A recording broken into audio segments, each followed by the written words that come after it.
లేదా? నేను నీ స్త్రీతో సంభోగము చేయుచున్నాను ఇప్పుడు నీ వచ్చటకి ఏమి చేయదలిచి వచ్చితివి తెలుపుము. ద్విజోత్తమా, నీ ఇచ్చానుసారముగా నా భార్యతో భోగించి అనుభవింపుము, నేను పోవుచున్నాను అని పలికెను. ఈ ఎడారి మతాల వాళ్లకు పరుల సొమ్ము అని కానీ పరస్త్రీ లాంటి ఎథిక్స్ అనేవి ఉండవు. భారతదేశం అతి పురాతన సంస్కృతులకు ధర్మానికి పుట్టినిల్లు.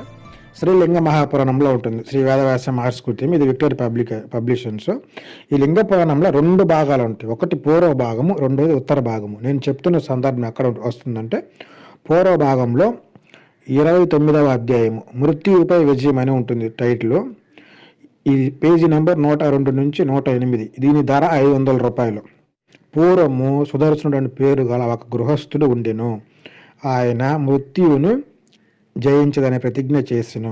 అతడు పతివ్రతయాగు తన భార్యతో, సూత్రురాలవాగు సుందరి సౌభాగ్యతో నేను చెప్పినది వినుము, ఎన్నడూ నీవు అతిథులను అవమానించరాదు. ఎందుకనగా ప్రతి అతిథి స్వయముగా సాక్షాత్తు పినాకదారియగు శివుడే అని భావించి నీవు స్వయముగా నిన్ను అర్పించుకొని ఆ అతిథిని పూజింపుము అని చెప్పెను. దుఃఖితురాలు వివసురాలు అయిన ఆ పతివ్రత రోధించుచు తన పతితో, స్వామి, మీరు ఈ విధముగా ఎట్లు పలికితిరి అనగా ఆమె మాటలని విని మరలా సుదర్శనుడు, భద్రురాల సర్వ వస్తువులను శివుడే, అట్లే అతిథి స్వయముగా శివుడే అగును.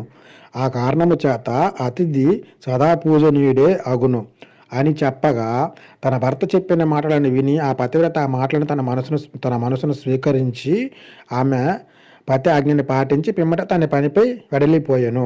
ఓ శ్రేష్ఠ బ్రాహ్మణులారా, సుదర్శనుడు ఆయన భార్య యొక్క అతిథి పూజను పరీక్షించుటకై స్వయముగా ధర్ముడు అనగా యమధర్మరాజు బ్రాహ్మణ రూపధారణ చేసి సుదర్శనముని గృహమునకు ఏతించెను. అంతటా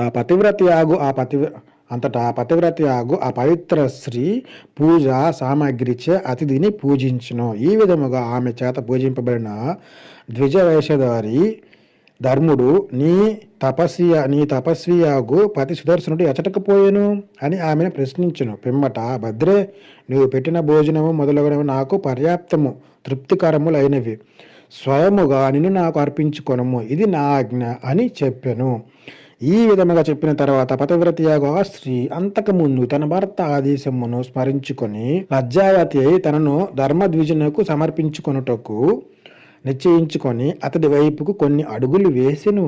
అదే సమయమున మేధావంతుడాగు ఆమె భర్త సుదర్శనుడు అచటకు వచ్చెను. ద్వారము వద్ద నిలబడి తన భార్యతో, హే భద్రే, ఎచటకపోతివి, రమ్రమ్ము అని పలికెను. ఆ మాటలను విని అతనితో అతిథి స్వయముగా, సుదర్శన మహాభాగా, నేను నీ స్త్రీతో సంభోగము చేయుచున్నాను ఇప్పుడు నీ వచ్చటకి ఏమి చేయదలిచి వచ్చితివి తెలుపుము, మైదున క్రియ పూర్తి అయినది. ద్విజోత్తమ, నేను సంతుష్టుడనైతిని అని పలికెను. సుదర్శన బ్రాహ్మణుడు పూర్వకముగా, ద్విజోత్తమ, నీ ఇచ్చానుసారముగా నా భార్యతో భోగించి అనుభవింపుము, నేను పోవుచున్నాను అని పలికెను.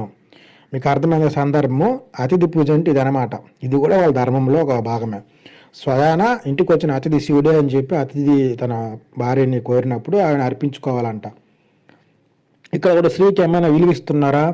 ఇక్కడ కూడా విలువ ఇవ్వలేదు. అతిథి ధర్మం అని చెప్పి అతిథి ధర్మం పేరుతో వ్యభిచారం చేస్తున్నారు ఇక్కడ.